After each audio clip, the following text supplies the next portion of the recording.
Não, nunca existiu e nunca haverá de existir um ser humano que experimentará a dor que Jesus Cristo experimentou. Ah, pastor, mas tem tanta gente que morre de morte trágica, lenta, mutilado, queimado, papá. Eu coloquei isso por chão, vocês sabem por quê, aqueles que estavam aqui. Ah, pastor, eu queria tanto ter ouvido essa mensagem. Está lá no meu canal, vai lá. Jesus ou Cristo. Assista essa mensagem, pegue o link dessa mensagem e mande para quem você puder, irmãos. Sabe, amados, eu por mim eu ficaria nessa igreja aqui até o último dia meu aqui na face dessa terra, pregando e falando sobre Jesus. E hoje eu quero falar de uma paternidade, considerando que hoje nós é comemorado hoje o Dia dos Pais. Eu queria que todos os papais ficassem de pé. Eu quero orar por vocês. Ei, rapaz, ela até estufa o peito. Olha lá. Papai novinho, né? Cleitinho, todos os papais de pé. Eu quero orar por todos vocês que são pais. Amém? Sejam pais de filhos adotados. Pai é pai, irmãos, né? Pai é aquele que cria, aquele que dá amor, aquele que considera. Amém? Eu queria que você colocasse a mão no seu coração. Gostaria muito de poder ir aí, poder te dar um abraço, mas nós não vamos fazer isso. Não é momento oportuno, mas em nome de Jesus logo nós poderemos fazer isso. Quero orar por você. Pai, em nome do Senhor Jesus, quero te agradecer primeiro por o Senhor ter nos adotado como filhos amados do Senhor. Tu és o nosso Pai celestial. O Senhor nos adotou como filhos amados, herdeiros da promessa dos céus. Obrigado, Jesus, porque isso é o que nós temos de mais valor em nossa vida. Obrigado, Jesus, pelos nossos pais neste mundo. Obrigado pela vida do meu pai, que só me deu a graça de ainda tê-lo. Obrigado, Jesus, pela vida de cada pai que está aqui nesta noite. Obrigado, Jesus, porque o Senhor tem nos dado, ó Pai, cada dia mais e mais, ó Pai, uma ciência de que nós temos em primeiro lugar a adoção do Senhor. E tendo a adoção do Senhor, nós entendemos que nós podemos ser espelhos, ó Pai, de como o Senhor amou e ama o seu Filho, Jesus, o Cristo. E por amor o Senhor entregou para que viesse aqui a este mundo, viveu aqui por um período de 33 anos e morreu uma morte de cruz. E nós queremos, ó Pai, como pais aqui nessa noite, servir ao Senhor, ser exemplo de sacerdotes no nosso lar. E nós queremos, ó Pai, ser fortalecidos, renovados, e que nós possamos proteger e guardar as nossas famílias. Na graça e no favor do Senhor. E naquilo que nos compete, ó Pai, como pais, como sacerdotes dos nossos lares, nós venhamos desempenhar da melhor maneira possível. Abençoe, ó Papai querido, todos esses papais que estão aqui nessa noite, os nossos papais que estão em casa. E nós sabemos que muitos pais de muitos que aqui estão, na verdade já estão com o Senhor. Já estão com o Senhor. Para muitos aqui nessa noite fica a saudade de um pai presente. Mas nós entendemos, ó Pai, que essa saudade, ela vai acabar um dia. E um dia nós estaremos, ó Pai, com o Senhor. Revendo, ó Pai, os nossos familiares.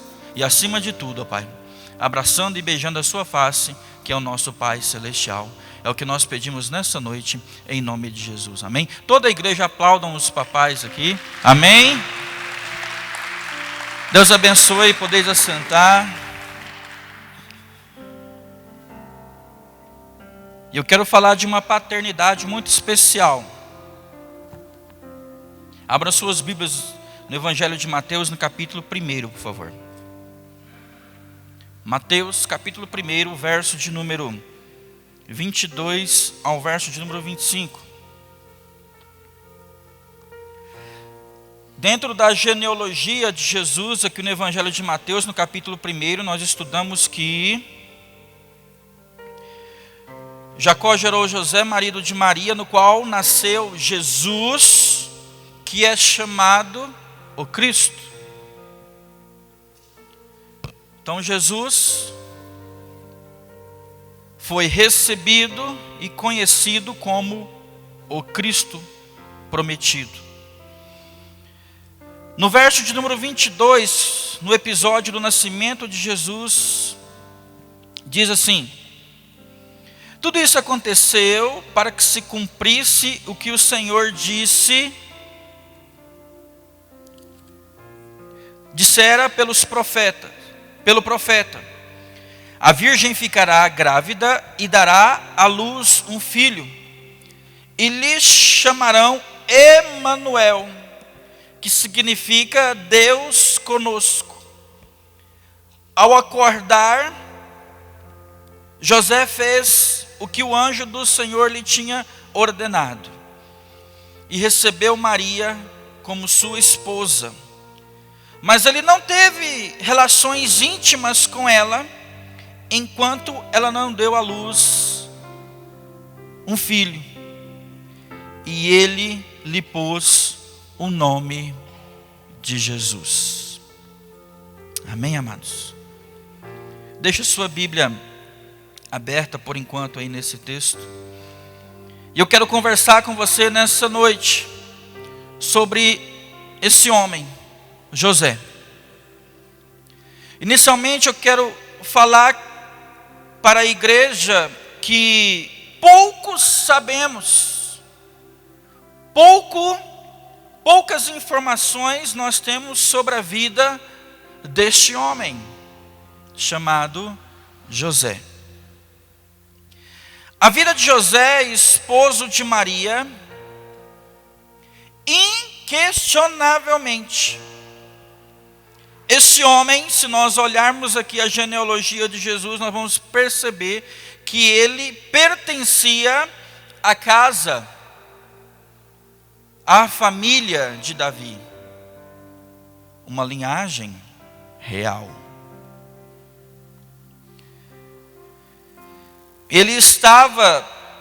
Seu nome está contido aqui na árvore genealógica de Cristo. Porém, nós sabemos que este homem, José, não era o pai biológico de Jesus. José teve a visão do anjo. O anjo deu toda a instrução a ele acerca do que iria acontecer a Maria. E ele recebe da parte de Deus esse projeto que iria mudar toda a história da humanidade até os dias de hoje. Imagina naquela época, amados, um homem temente a Deus, um homem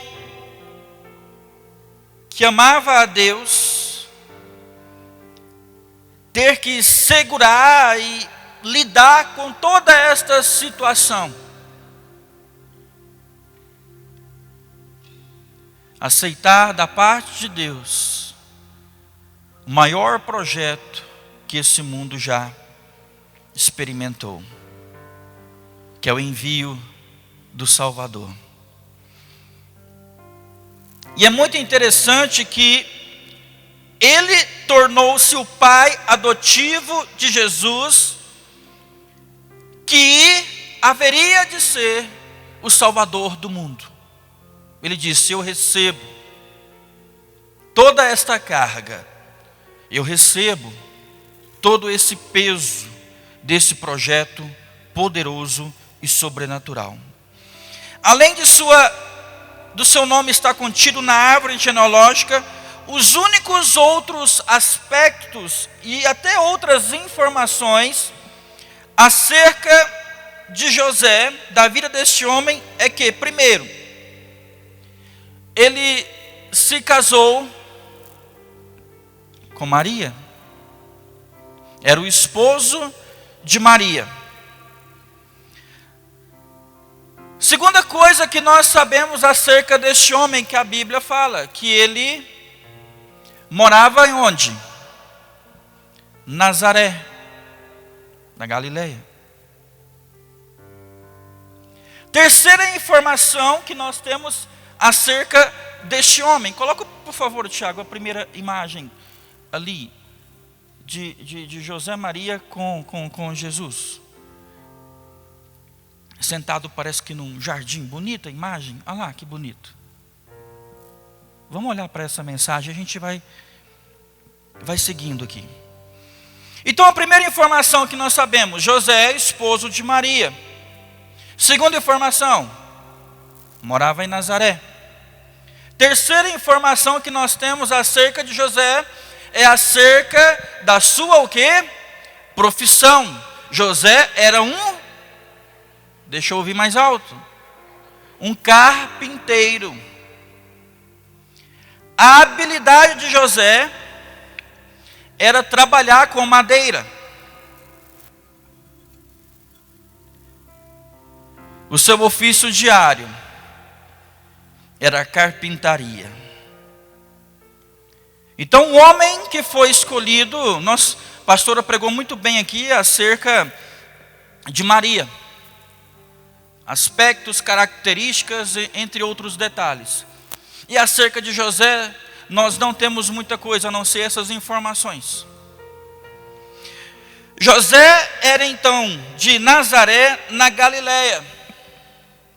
E Nazaré, na época de Cristo, não hoje, porque hoje é uma grande cidade turística.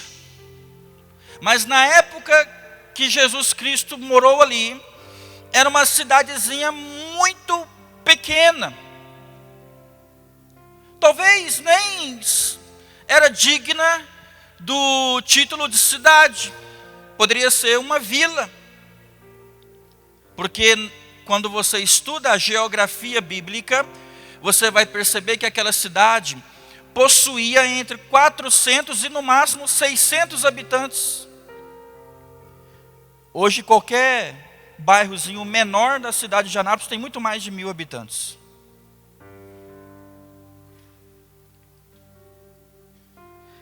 Nazaré era tão pequeno que há pouco tempo os arqueólogos fizeram uma escavação e descobriram o cemitério. O cemitério naquelas cidades eram fora da cidade, não era dentro da cidade. Então eles fizeram uma medição do cemitério, no meio do cemitério, até a entrada da cidade, o extremo, a saída do outro lado,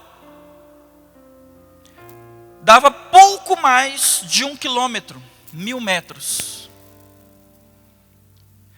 Era uma cidade, entre aspas, insignificante,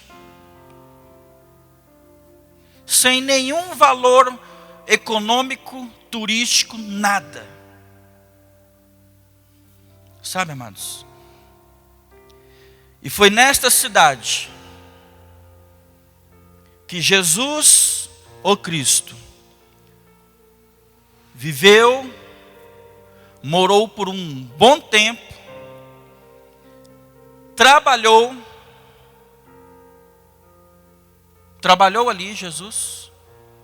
Foi nessa cidade que Jesus começou a pregar a mensagem de Deus. E foi justamente nesta cidade que em primeira mão Jesus foi rejeitado. Tu não é nada. Quem é você? Abram suas Bíblias no Evangelho de João, por favor. Evangelho de João, capítulo 1, capítulo 1. Verso de número 46. Deixa eu ver aqui se eu estou acertado aqui com o texto. Sim.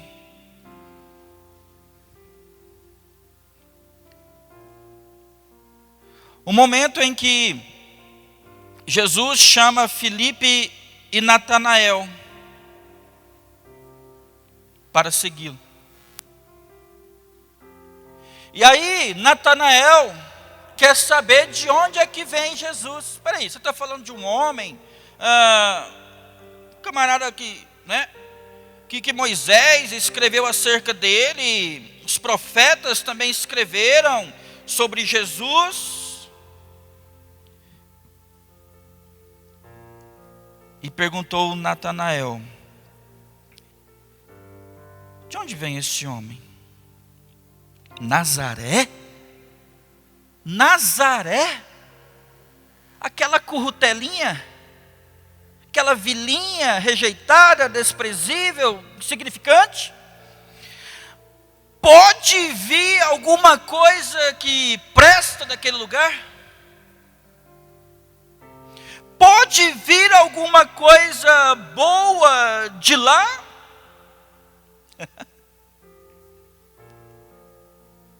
Disse Filipe: não acredite em mim, venha e veja. O homem que veio de Nazaré, o que ele pode fazer? Ei, olhe para mim. De onde você veio? Não interessa para Deus.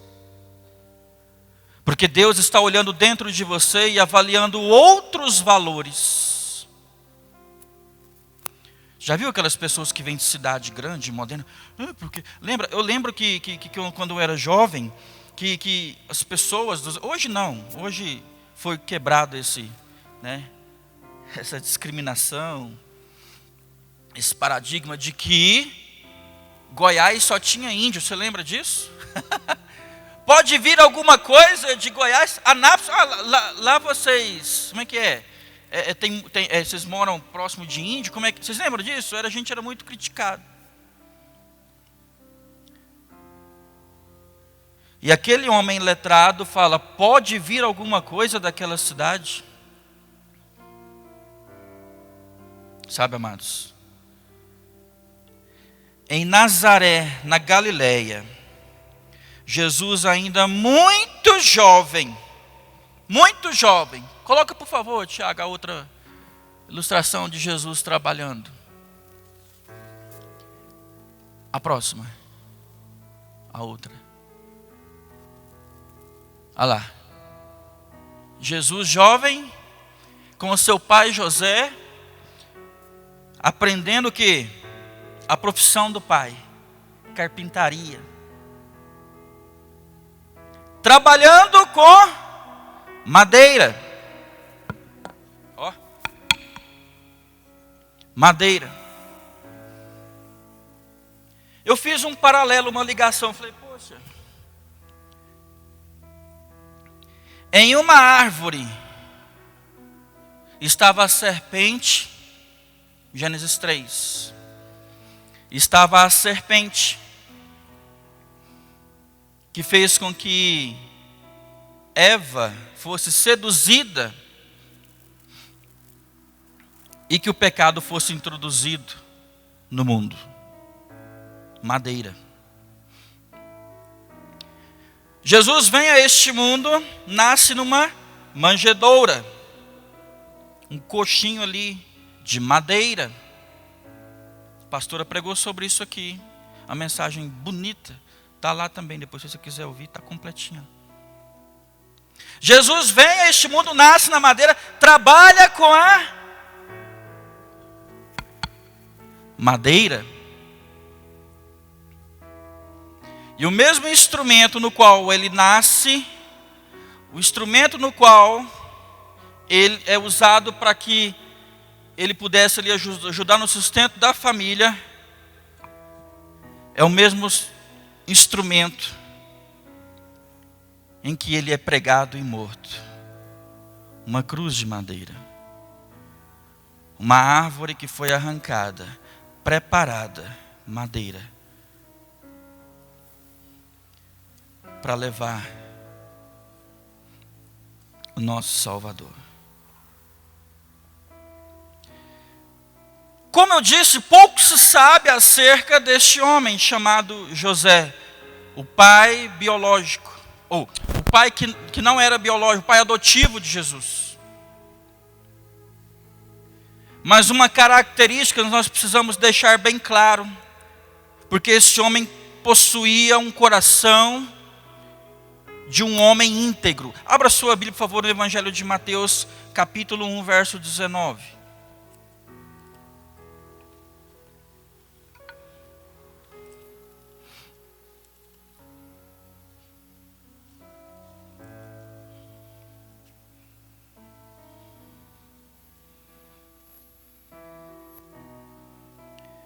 Por ser José, seu marido, um homem justo. Um homem que praticava e exercia a justiça, um homem justo aos olhos de Deus.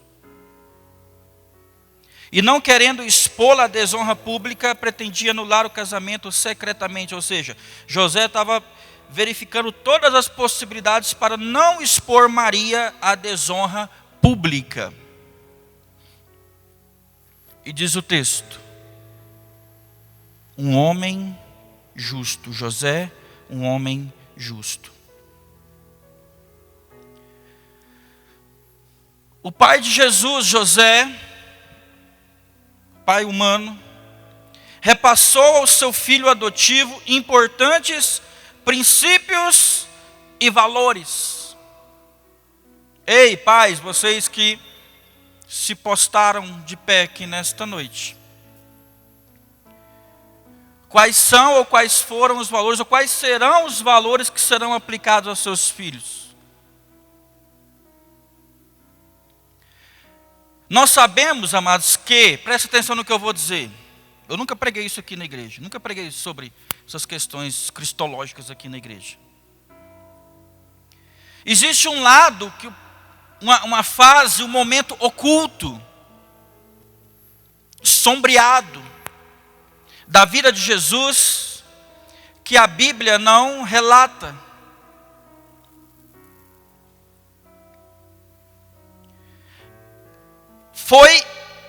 Não sei porquê, a Bíblia não traz muitos detalhes acerca da infância de Jesus. Amém? Vocês estão comigo? Esse período da infância, adolescência, juventude de Cristo, nós temos conjecturas de estudiosos. Mas na Bíblia nós não temos quase nenhuma inferência. O que está relatado, está descrito em um texto, eu queria ler com vocês, no Evangelho do Dr. Lucas. Abram, por favor, as suas Bíblias em Lucas. Fiquem comigo, irmãos. Estou vendo muitos irmãos que estão assim, pescando. Vamos ficar firme aqui, irmão. O negócio vai ficar bom. Você não veio aqui para poder dormir, não, irmão. Vamos dormir em casa. Vamos prestar atenção aqui na palavra. Olha lá. Lucas 2, verso 40. Olha o que nós temos acerca do quê? Da inferência de informações de Jesus Cristo. O menino crescia e se fortalecia. Lucas 2,40. O menino crescia e se fortalecia, enchendo-se de sabedoria. O menino ia crescendo, fortalecendo, ficando com boa estatura. Mas o que nós temos aqui de mais evidente e inferido, que ele crescia em sabedoria. E a graça de Deus estava sempre com ele. Ei, diga amém. Aquele menino estava crescendo, desenvolvendo, agradando a Deus, recebendo da parte de José as instruções, os princípios, os valores. E a graça de Deus estava sobre ele. Isso quer dizer que desde a tenra idade, quando nós pegamos uma criança aqui na igreja e apresentamos a Cristo, porque nós não batizamos crianças. Jesus foi batizado com quantos anos, irmãos? 30 aninhos. Um profeta do deserto batizou, chamado João Batista. E Jesus foi batizado. Então nós apresentamos a criança e eu sempre faço oração: Senhor, que esta criança cresça não somente em estatura, mas também em sabedoria, como está aqui na palavra, e que o Senhor lance sobre ele a sua graça e o seu favor. Se nós não tivermos a graça e o favor de Deus aqui neste mundo, a gente não vai suportar, irmãos. Daqui em diante, escreva o que eu estou dizendo, daqui em diante, todos os fracos vão cair, já estão caindo. Alguns por misericórdia Deus está levando. Salva e leva logo, porque senão desvia de novo, fica fraco. Só os fortes vão sobreviver nesses últimos dias. Só os que são fortalecidos na fé desse poderoso Salvador, irmãos. Porque o justo só vai sobreviver nesses últimos dias da igreja, porque eu creio que nós somos a geração do arrebatamento, se for pela fé. E nós temos uma crise de fé hoje, irmãos. É a minha mensagem de domingo passado, é a minha mensagem de domingo que vem. Já peguei essa semana e já preparei também a mensagem de semana que vem. A crise da teologia pós-moderna matou a fé dos cristãos. Porque não vivem mais o Cristo da Bíblia, mas vive o Cristo das sensações e das emoções. O Cristo do worship vai morrer, irmãos, espiritualmente. Já tem muitos que já estão mortos espiritualmente, até agora não perceberam que morreram. Me esperem, irmãos. Nem que eu tenha que pregar para os bancos dessa igreja, mas uma meia dúzia vai me ouvir aqui domingo que vem. E é só os fortes que vai me ouvir aqui domingo que vem, irmãos. Eu já estou avisando que se você for mingauzinho, maizeninha, não vem domingo que vem não, irmão. Peço que você fique em casa, dormindo, por favor. Que Deus tem me despertado nas madrugadas, irmãos. Deus tem me dado sonhos acerca da situação da igreja. Eu tenho compartilhado com pastores, amigos, acerca desses sonhos. E eles têm falado: pastor, é isso que Deus está ministrando. É o que meu irmão, isso aqui não tem nada a ver. Eu até saí da mensagem aqui. Falando do menino Jesus, já estou indo para outra coisa. Deixa eu voltar aqui. Domingo que vem. Sabe, amados? Olha o que está falando aqui sobre Jesus. Esse menino que crescia, se fortalecia, enchendo-se de sabedoria, e a graça de Deus estava sobre ele. Um dia, esse menino, ainda adolescente, foi encontrado em um templo. Presta atenção, olha aí na sua Bíblia aí, Lucas 2:41. Todos os anos, seus pais iam a Jerusalém para a festa da Páscoa. Quando ele completou 12 anos de idade, eles subiram à festa, conforme o costume. Terminada a festa, voltando seus pais para casa, o menino Jesus ficou lá em Jerusalém, ficou para trás, sem que eles percebessem. Pensando que ele estava entre os companheiros de viagem, os amiguinhos e tudo mais, caminharam o dia inteirinho. Então começaram a procurar Jesus entre os seus parentes e conhecidos. Cadê Jesus?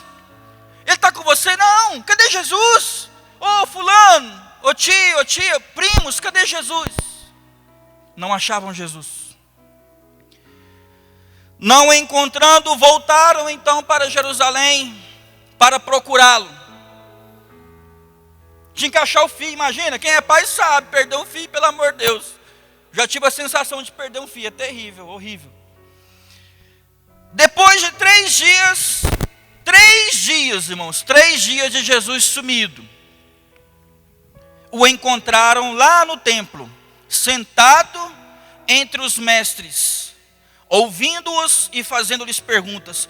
Todos os que ouviam ficavam maravilhados com o seu entendimento e com as respostas que Jesus proferia. Sabe para quem?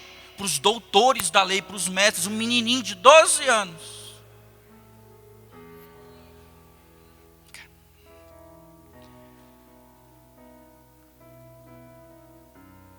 Um jovenzinho assim, com essa estatura. E essa aqui é uma jovem linda. Vai lá, obrigado.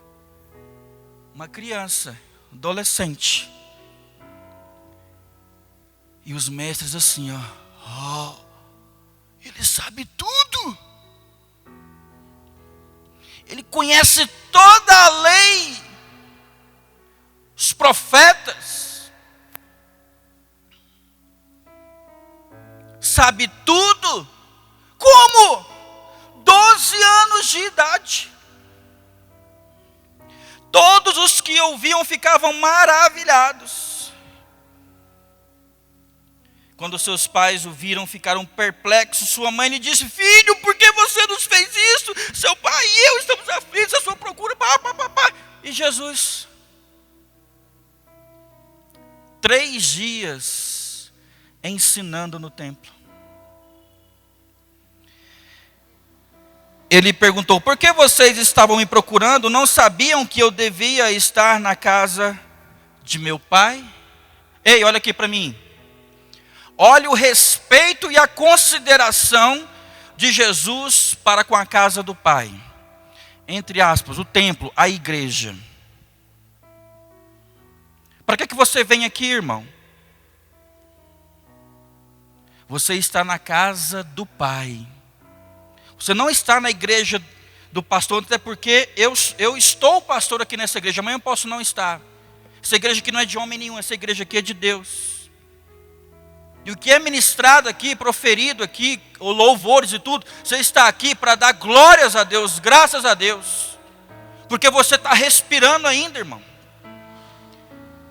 Hoje à tarde um amigo meu, evangelista de uma igreja, fala: pastor, ore aí pela minha sogra. Aliás, pelo meu sogro. Está em condições críticas no hospital. Perdemos uma tia essa semana com Covid. Agora o meu sogro está também. Pastor, ora. E você está aí respirando saudável.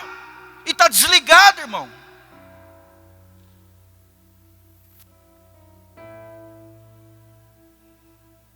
Por mim eu ficaria aqui a noite inteira falando de Jesus aqui, ó. Pegava os evangelhos aqui e dar uma aula para vocês aqui. Irmãos, eu amo falar de Jesus.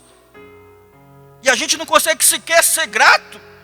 Colocar o nosso vigor, a nossa força à disposição do Pai e dar um glória a Deus e aleluia. Isso tem um nome: ingratidão. Sabe, amados? Mesmo que haja essa lacuna de informações sobre a infância, digo para vocês que no silêncio da palavra de Deus, na Bíblia, o Espírito Santo nos testifica inúmeros princípios acerca desse intervalo silencioso oculto da vida de Jesus. Pastor, mas dá para tirar conclusões acerca desse? Sim, e eu vou provar para vocês. Sabe, amados? Você pode me perguntar: pastor, o que Jesus fez dos 12 anos de idade até o início da sua vida pública aos 30 anos? Porque nós temos aqui somente essa aparição de Jesus. Nós temos a informação que aquele menino crescia, se fortalecia, enchia de sabedoria e graça, e Deus estava com ele. Beleza. Sabemos também que aquele menino trabalhava com seu pai, ainda muito jovem, aprendeu o ofício da carpintaria. Tá, mas aí Jesus só reaparece no capítulo de número 3 de Lucas, quando João Batista prepara o caminho para que Jesus fosse batizado com 30 anos de idade. Então foram 18 anos, irmãos, entre a aparição do templo Jesus 12 anos de idade, para o seu batismo com 30 anos de idade no Rio Jordão. Esses 18 anos.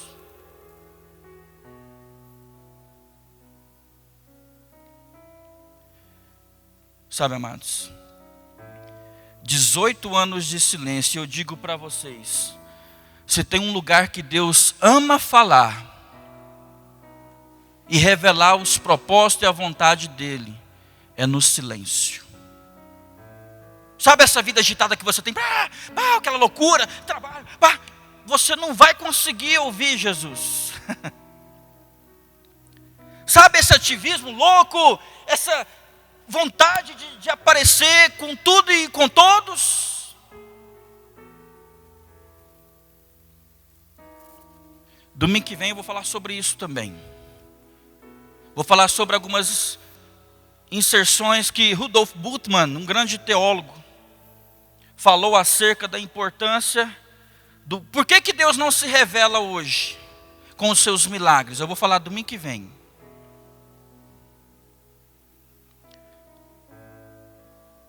Deus fala no silêncio, e eu digo para vocês, o Espírito Santo testifica a vontade do Pai e também seu propósito. Eu sou do tipo de pessoa assim, irmão. Sabe qual que é o meu tipo de pessoa? Eu tenho um trabalho secular, tenho um trabalho com a igreja, tenho a universidade que eu faço, tenho a família que eu cuido, tenho as famílias da igreja, tenho os parentes.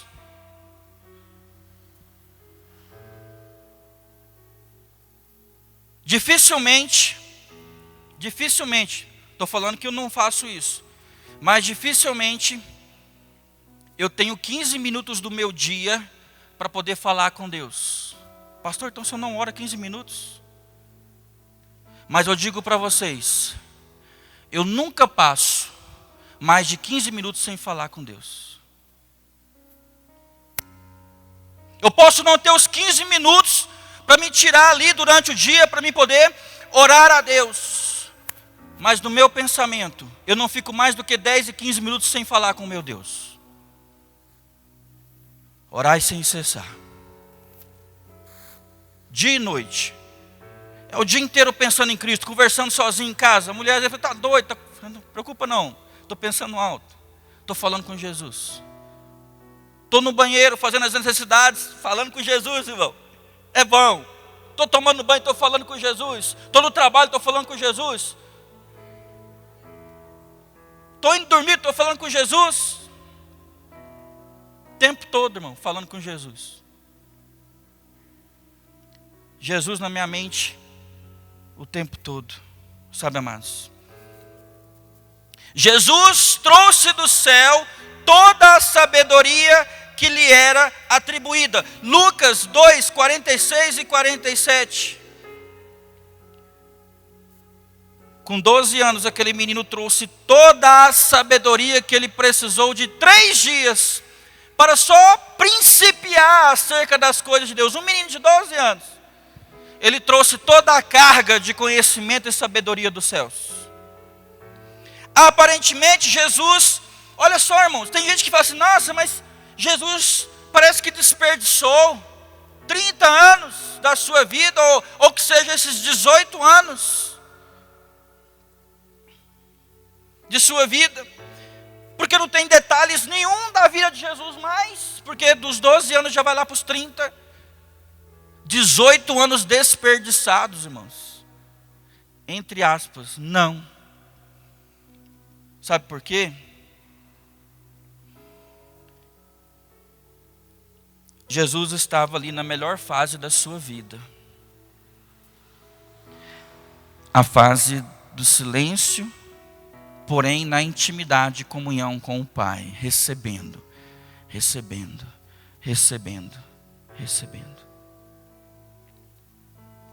Interessante que naquela época o colapso tomava conta do mundo. Todos clamando por um Salvador, um Messias que viesse montado num cavalo com uma espada e que destruísse todo o império romano, todos os inimigos do povo de Deus, esperando ali, homens precisando ser salvos, alcançados. e o Messias, o ungido, o Cristo, no fundo de uma casa. Coloca a imagem, por favor, Tiago. No fundo de uma casa, o Messias fazendo cadeira, fazendo mesa, arrumando porta estragada de casa velha, e o mundo clamando pelo Messias. O dono do mundo, nós cantamos aqui, a pastora leu aqui, Isaías 40, aquele homem, aquele Deus, que aqui no verso de número 25, diz: com quem vocês me compararão? Quem se assemelha a mim? Pergunta o santo. Ergam os olhos e olhem às alturas. Quem criou tudo isso? Aquele que coloca em marcha os bilhões e bilhões de estrelas. Porque nós sabemos que existem muito mais estrelas no universo, nas galáxias, do que grãos de areia em todos os mares do planeta Terra. E esse Deus que colocou em filho, deu nome a cada estrela, no fundo de um quintal agora, fabricando cadeira. Esse Todo-Poderoso, que criou os céus, que criou a terra, está agora com o seu pai, numa modesta carpintariazinha de fundo de quintal. Humilde. Fazendo lá os móveizinhos, as coisinhas. E o mundo pegando fogo. Sabe, amados? 18 anos de silêncio. Foram 18 anos de total silêncio. Jesus mudo.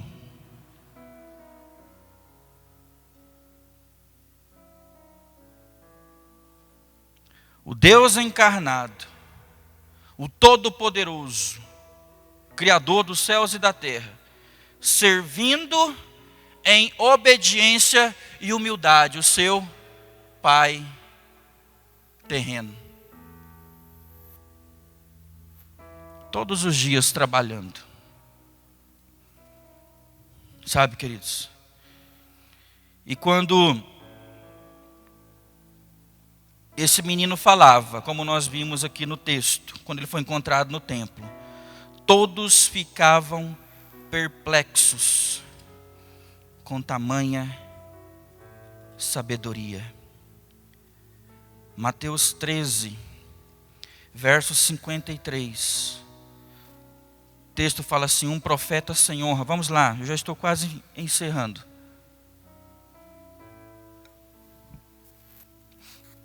Mateus 13, 53. Um profeta sem honra. Tendo terminado de contar essas parábolas, Jesus saiu dali, chegando à sua cidade. Qual era a cidade de Jesus? Saiu dali, chegando à sua cidade, começou a ensinar o povo na sinagoga. Todos ficaram admirados e perguntaram: de onde lhe vem esta sabedoria e estes poderes miraculosos? Este é o filho do carpinteiro? Esse menino aí não é aquele molequinho lá, aquele menininho lá, filho do carpinteiro, lá, filho de José, que tem carpintariazinha? Sabe, amados, seguindo o texto. O nome de sua mãe não é Maria, e não são seus irmãos Tiago, José, Simão e Judas? Não estão conosco todas as suas irmãs?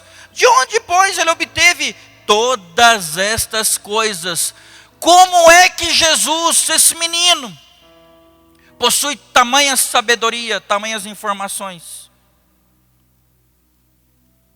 E sabe qual que foi a reação daquele povo, moradores daquele local? Ficavam escandalizados por causa dele. Mas Jesus lhe disse: só em sua própria terra e em sua própria casa é que um profeta não tem honra. E não realizou muitos milagres ali por causa da incredulidade daquele povo, daqueles moradores. Ei, presta atenção. onde habita a incredulidade, onde é praticada a desonra com a liderança, a desonra com suas responsabilidades, milagres não acontecem. Aquele que desonra não é alcançado pelo favor de Deus. Aquele que não considera. Jesus fez questão de não promover nenhum milagre ali. Pastor, mas a justiça estava no coração de Jesus. Jesus não realizou muitos milagres ali. Pode ter realizado um ou outro ali, de alguns que ainda criam, mas em sua grande maioria não foram alcançados.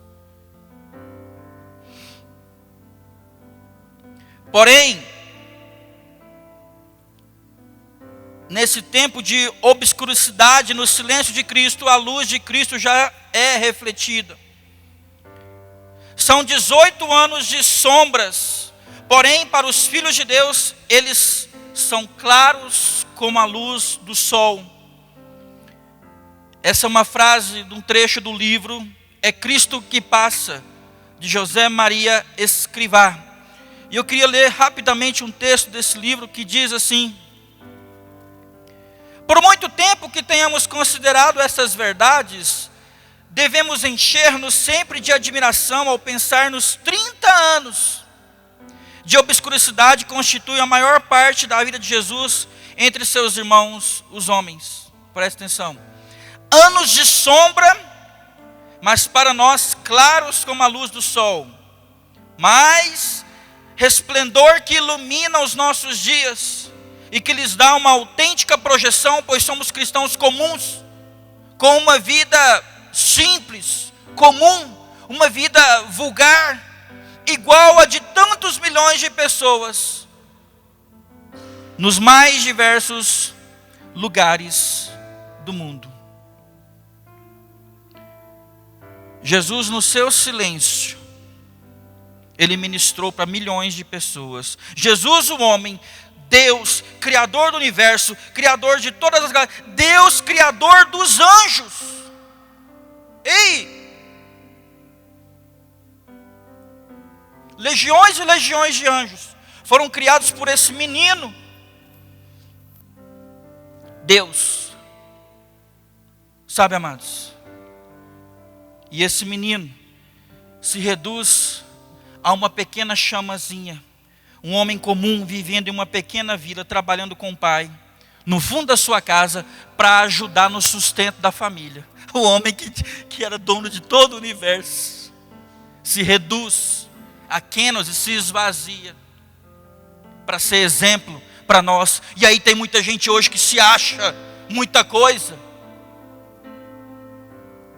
Vocês viram a humilhação daquele morador de um condomínio fechado para um motoboy? Que coisa ridícula, pequena. Uma pessoa dessa, se não se arrepender, uma pessoa dessa é desprezível aos olhos de Deus. E se não se arrepender, tadinho, ele está achando que aquilo ali é muita coisa. Isso aqui é o maior valor do mundo, amados. Ó. Jonathan Edwards diz uma frase seguinte, ele afirma que nada mantém. Ei, quantos de vocês querem manter Satanás, o diabo, afastado da sua vida, da sua família, da sua casa? Quantos querem? Levanta a mão, deixa eu ver. Muitos não querem? Deixa eu ver quantos querem. Sabe o que você tem que fazer? Pratique a humildade. Se você não praticar a humildade, Satanás vai se achegar em você. Porque onde não tem a humildade que foi ensinada pelo próprio Deus, homem, a presença do diabo. O que parece ser algo absurdo, na verdade, é um grande farol, um mistério maravilhoso. O mistério dessa humilhação, amados. E nós temos muito que aprender com o mistério da humilhação de Cristo. O esvaziamento. E no exemplo da vida de Cristo, nos 30 anos de silêncio, nos mostra o que é a dignidade da vida de uma pessoa, o trato da dignidade. Um homem que faz aquilo com um motoboy é digno, é de dó. Ai daquele que ferir a dignidade de uma pessoa, desonrando e humilhando. Vai ter que lidar com o próprio Deus. Para a gente caminhar, para a gente fechar aqui, amados. Me dê mais 10 minutinhos no máximo. A vida que vivemos, por mais que seja difícil, nos conduz ao modelo da dignidade da vida de Cristo, irmãos. E é aqui que eu queria chegar, nesse final. Eu sempre estou deixando o clímax da mensagem para o final. Sabe, é digno sim trabalharmos. O Deus veio e deu o exemplo. Existe dignidade no trabalho, existe dignidade no pagar contas, pagar impostos. Existe dignidade nas preocupações diárias. Existe uma dignidade enorme no sustento da família, na provisão da família. Dignidade. Dignidade. Tudo que, presta atenção, amados, tudo que nós fizermos, tudo que nós estivermos fazendo, deve ser instrumento de santificação. Isso porque o Santo dos Santos veio aqui a este mundo e nos ensinou o que fazer. No seu silêncio, nós temos esse aprendizado. O Deus que criou todo o universo, Rei dos Reis, Senhor dos Senhores, criou os anjos, o universo, galáxias, estrelas, planetas, todos os seres viventes, veio aqui a este mundo e viveu essa vidinha simples, porém digna.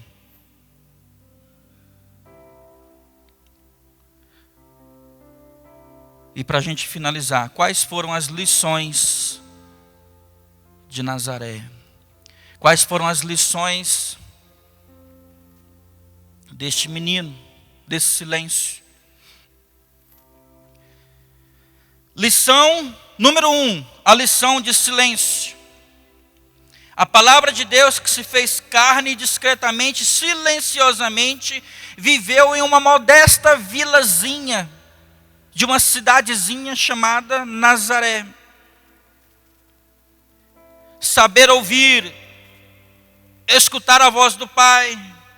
Jesus viveu anos e anos escutando a instrução do seu Pai Celestial e recebendo do seu Pai, que foi escolhido por Deus, todos os princípios e valores para ser um cidadão digno, responsável e obediente. Segunda lição, lição de uma vida familiar. Ei, somos família, amém? Jesus dignificou seus pais em Nazaré. Jesus poderia ser aquele menino marrento, né? Revoltadinho, né? Não vou trabalhar não. Você nem sabe onde eu vim, você não sabe o que eu tenho. Eu sou o filho do rei. Se eu quiser, eu faço aparecer as coisas aqui. Pá, se eu chamar aqui, meu pai... Não. Jesus aqui neste mundo foi o homem que mais praticou a honra. Ele honrou o seu pai terreno, em obediência. Jesus era submisso aos seus pais. E na família celestial, Jesus também foi submisso, obediente, todos os seus anos de vida aqui nessa terra. Obediente até morte, e morte de cruz. Você que é desobedientezinho de Jesus, procure se voltar os seus olhos para a vida de obediência a Deus, senão você não vai passar ileso de tudo que está acontecendo e tudo que ainda vai acontecer, que tem muita coisa para acontecer ainda, irmão. Prepara, Israel, para encontrar com seu Deus. Não mandei vocês nascerem nessa época.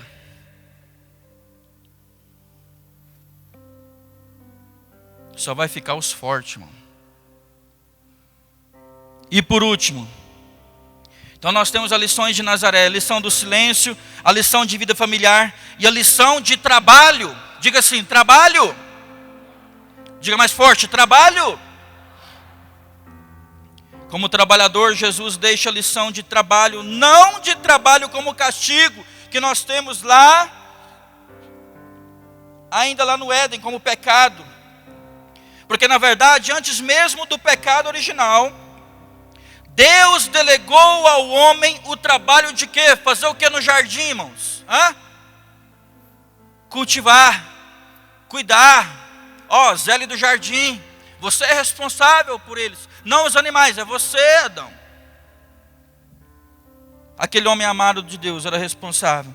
O trabalho, então, não é apenas o castigo do pecado, mas ele já estava lá desde o início. O pecado só dificultou o processo. Mas trabalho em si, em sua essência, não é castigo. É graça. É favor. É honroso. O trabalho dignifica o homem. No Evangelho de João, vocês podem pensar, não, Jesus trabalhou, né? Veio aqui a este mundo, esteve trabalhando com o seu pai ali durante anos e anos, só depois que ele foi trabalhar para o Pai Celestial. Mas é interessante uma palavra de Jesus aqui no Evangelho de João, capítulo de número 5, no verso de número de Jesus, no verso de número 17, disse-lhe Jesus: meu Pai continua trabalhando até hoje, e eu também estou trabalhando para o meu Pai. Ei, você que já deu baixa na sua carteira aí, e não quer trabalhar para o Pai, Jesus, enquanto esteve aqui, trabalhou para o seu Pai, honrando, dignificando, obedecendo, e também trabalhou para o seu Pai Celestial. Só deu baixa na carteira quando ressuscitou o terceiro dia, e foi e cumpriu o propósito. E você que já deu baixa na carteira, como é que vai ficar? Vai apresentar o quê? Para Deus, irmão. Como eu disse aqui esses dias, nós vamos estar lá com aqueles grandes heróis da fé, homens de Deus, né? Aquela galeria de homens e heróis da fé, que fizeram obras extraordinárias, que deram a sua própria vida, deixaram-se ser comidos por leões, se fizeram alimentos para as feras, para poder não negar, para ser fiel a Deus. E aí, você vai chegar lá e dizer para um homem desse, você ouvir a história e te perguntar: o que é que você fez? Não, eu ia para a igreja, de vez em quando. Pegava minha Bíblia lá no domingo e ia para a igreja. Peraí, esse aí foi o seu esforço para você estar aqui? Você mereceu o céu com tudo isso? Irmão, se for por merecimento, por questões meritórias, eu não sei, irmãos. O céu vai ter pouca gente dessa década lá, dessa geração, aliás. Prepara, irmão. Se esses homens passaram por tudo isso para poder merecer o céu, e nós? Não é porque está difícil. Resolve com Deus, mano. Sabe, amados? Para fechar, última frase. Eu falei que era 10 minutinhos, lá está faltando 2 minutos. O tempo de... Presta atenção no que eu vou ler aqui para vocês, amados, para a gente fechar. O tempo de silêncio de Jesus, se for atentamente observado, ele torna-se vida de princípios e valores, referência de vida, que nos dá a vida, ou seja, e sentido de existência. São tudo isso que aconteceu nesse processo, nesse tempo. Ou, assim, não houve desperdício de relatos bíblicos. Jesus não se desperdiçou. Jesus não ficou desperdiçado em Nazaré. Como nenhum de nós estamos desperdiçados, irmãos. Nós que muitas vezes nos fazemos desperdiçados por escolha própria. Mas Jesus nunca nos vê como desperdício. Onde estão as experiências? Onde está o coração aceso, a chama que arde? Eu quero, Pai. É difícil, mas eu vou. Porque eu quero estar nesse céu aí. E quando eu chegar aí, eu quero contar o que eu fiz aqui. Eu não quero passar vergonha, não. Sabe, amados? Vivendo a fidelidade de Deus no dia a dia. Nesta rotina diária. Para sobreviver, eu digo para você. Seja na sua Nazaré pessoal. Na sua aparente pequenez, na sua aparente falta de instrução, seja alguém que venha dignificar a obra de Deus na face dessa terra. Fique de pé, eu quero orar com você.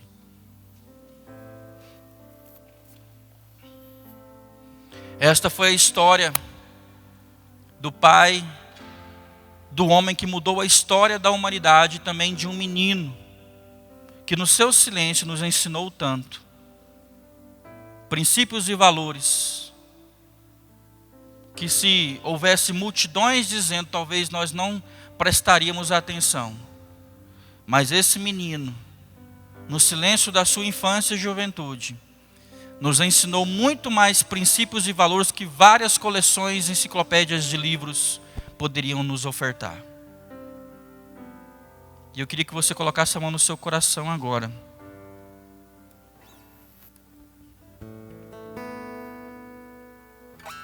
Pastor, como é que eu vou saber? Eu quero mudar. Irmão, está aqui, ó. Eu queria ficar falando de Jesus aqui, irmão, de coração. Não falo isso de demagogia, não, de coração. Eu queria ficar aqui a noite inteira falando de Jesus para vocês aqui. Eu tenho tanta coisa na minha mente aqui que está borbulhando para poder falar para vocês. Eu vou para casa hoje, vou ficar estudando, quero falar com Deus, semana inteira falando com irmãos. Se importe com as coisas de Deus, irmão. Larga essa vidazinha medíocre, de pouca representatividade para as coisas de Deus, se torne um gigante nas mãos de Deus. Porque presta atenção no que eu vou dizer para você aqui agora, irmão. Vou até beber uma água aqui. Presta atenção no que eu vou dizer para vocês aqui. Deus haverá, no seu infinito amor, no infinito querer, efetuar do seu querer, preservar, presta atenção, escuta a profecia, irmão. Deus vai querer sim preservar a vida daqueles que se colocam à disposição para que os propósitos dele sejam realizados hoje na face dessa terra. A minha oração de todos os dias, irmãos, é dizer: Senhor, eis-me aqui. Que eu seja útil ao Senhor, Pai. Preserva a minha vida. Eu fiz essa oração aqui quando eu cheguei na igreja, ajoelhado aqui uns 10 minutos. Senhor, preserva a minha vida, porque eu quero servir ao Senhor. Eu quero me desgastar no Senhor. Eu quero ser como uma vela acesa, que aos poucos, ela quando se inicia, aquela composição firme, mas aos poucos ela vai se desgastando. Vai se desgastando. Me faça assim, Pai. Vida digna, trabalho, servir a Deus.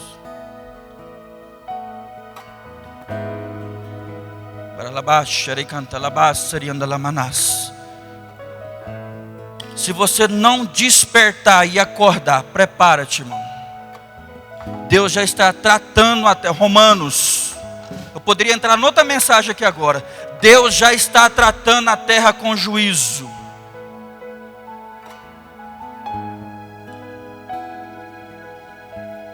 O juízo de Deus se faz presente na face dessa terra. E desperta, irmão. Desperta do sono da negligência, senão tu vai perecer, tu vai ficar, irmão. Não estou falando isso aqui para poder colocar medo em nenhum de vocês, não. Isso é a palavra, irmão. É o fim dos tempos. Vamos adorar ao Senhor, depois nós vamos orar.